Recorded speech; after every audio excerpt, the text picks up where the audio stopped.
A secret that makes some of the best NBA players the best with their handles is stances, but more specifically, their ability to move quickly and fluidly between them.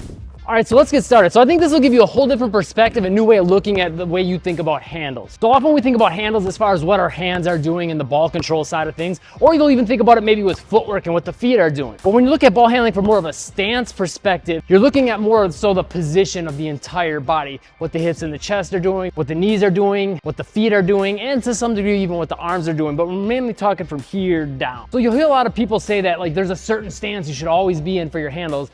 And you're gonna find with the best ball handlers, that's not what they do. They move between these stances and they do so really fluidly, quickly, and put themselves in the right stance for each position, at least when they're making good plays. So the first stance we wanna think about is the hip hinge. So think about this if you've ever done weightlifting, like a deadlift, right? You're gonna come here. It's mainly done with the hips coming back. There might be a slight knee bend in basketball. There's gonna be a little bit more of a knee bend to be in a little bit more of an athletic position, but we're thinking more about bending at the hips here and bringing the chest forward. Now you'll hear some coaches and trainers say when you're ball handling, especially like doing drills, they want that chest really high, but then you also have some say get that chest down, and they'll say each of those is the key to being a good ball handler. But the fact of the matter is there's a time and a place for both, and you have to be able to get into both fluidly. Being in this more chest down position puts me in a better position to move forward quickly. But not just that, also just get momentum forward that I can use now to transfer energy to push back, to change directions, right? It just makes me a little bit more explosive. But generally that first step will be more explosive forward.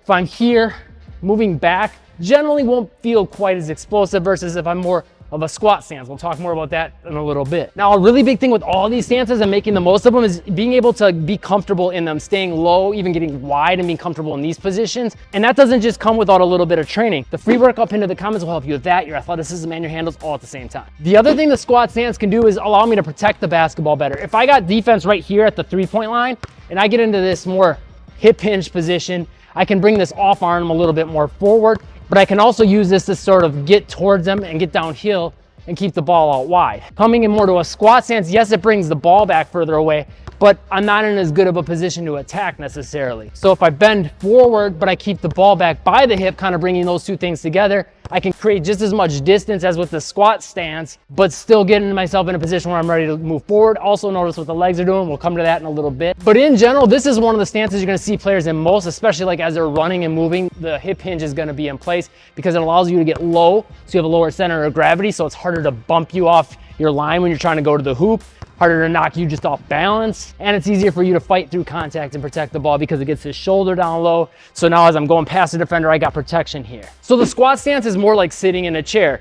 Butt is back, knees are bent, and there is still a bend in the hips, but it's more slight and it's more happening because the knees are bent, so now I have to bend my hips to keep my torso upright. If I didn't, I'd be back like this. And this stance you'll see a lot with like behind the backs. You'll see some players do this like on between the legs dribbles. They'll just kind of turn their stance with the feet. Again, we'll talk more about that in a second. And you'll see this even with like protection dribbles and things like that. And it's more when players are just trying to take their time, ready to absorb contact when defenders are trying to maybe poke at the ball, bump into them or whatever. And you just want to be in a neutral stance where you can move in any direction a little bit more easily than when you're in the hinge stance. So from here, it's a little bit easier to jump out back. I can easily move out to the side and I can still get downhill pretty quick. Now within both that hip hinge stance and the squat stance, we can do a lot of different stances with our foot positioning. So the first is also called the squat. So don't get it confused with the squat hip positioning. Here we're talking squat as far as foot positioning. What that means is basically if I have a defender on me or I'm facing towards the hoop, my feet are equally distant from the hoop. One is not more forward than the other. They're just neutral like this. And I can use this to stay a little more square to the hoop. A lot of times you'll see behind the back dribbles happen from this position. You'll see crossovers happen from this position, even like your Iverson. A lot of times if you're stepping a little more to the side versus forward, you just end up in kind of like a wide squat stance. This is a good position more just to kind of get into a first setup dribble from time to time.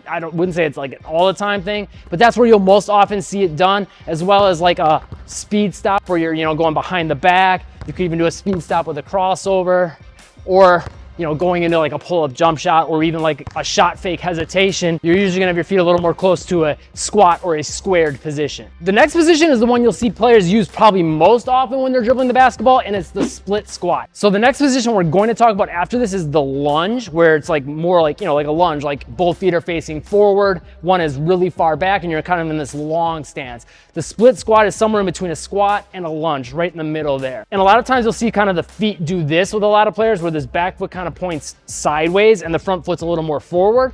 but you can also do it with both feet forward and then manipulate that foot positioning on the back foot as well as the front foot, but you'll see it more happen on the back foot. Now this is a great position because you can use this to get into your between the legs package. You can even pull the ball back with behind the back snatch back or a behind the back reverse between the legs, a regular crossover snatch back, your step back. There's just a lot of stuff that happens from this because it kind of puts you in that 45-degree angle position where number one, if the defense is right here, you can start to attack past them, or you can fake like you're gonna go there to get them to slide and then come back this way. And the other benefit to this stance is if your defender's playing you straight up, so both feet are like equally distant right at the free throw line here, I can get closer to one of their 2 feet and put myself in a position where now it's easier to get past that foot or to attack it and put them in a position where they feel like, okay, if I don't move this foot, he's gonna beat me, and then they'll drop back, and like we talked about before, we can cross over here, where as they're dropping that foot back, I can rise up into a shot. Lunge stance. Now this is the stance you'll probably spend the least amount of time in, but you are seeing more and more NBA players use this in moves such as like this same side foot punch dribble or the punch drag, whatever people are calling it now. There's like a million names for every move now. But you also see players do this with like the opposite foot and then, you know, get back into step backs and things like that. Even me, I like to use like street ball moves, sometimes like the stiff leg where you're taking that long lunging step. And that move can really send defenders flying, and you can even do like a between the legs variation of that.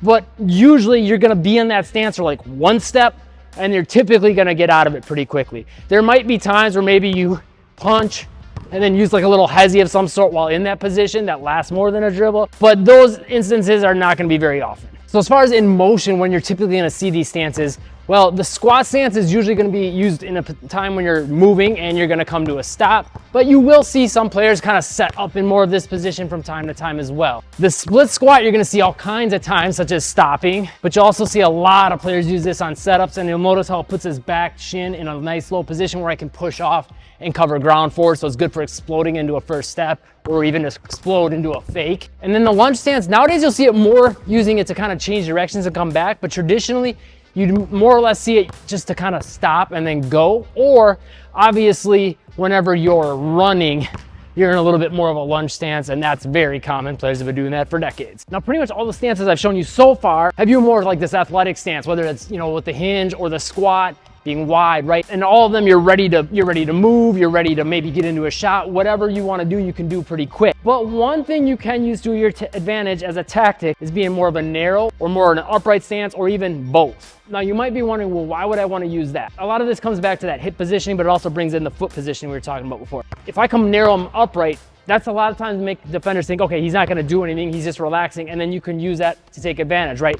Here, oh, he's just chilling, boom, I can get the shot off. Here, he's just chilling, oh, all of a sudden I'm gonna go drive. Here, he always just chilling, and then boom, I make him think I'm gonna drive there and cross him over and startle him into moving that way. And this comes in handy with like a shot fake hezzy. You know, start your hezzy with your hips down, but you can also, from there, rise up to even sell it more. A tip for this narrow upright stance when you're thinking about driving though, is let your body kind of fall into the next movement. Because once you're upright, a lot of players to move, they're gonna think about bending the knees to get that power right in their hips, to get the power from their hips and their knees to spring forward. But by allowing yourself to kind of fall, it does a couple things. It doesn't make it so obvious that you're about to drive, because you're just kind of falling into the position, so it happens kind of gradually until all of a sudden you get to a certain angle, then you can push. Once your body starts angling forward, notice what happens with this shin. It starts angling more forward. So now when I push, that pushes me in this direction.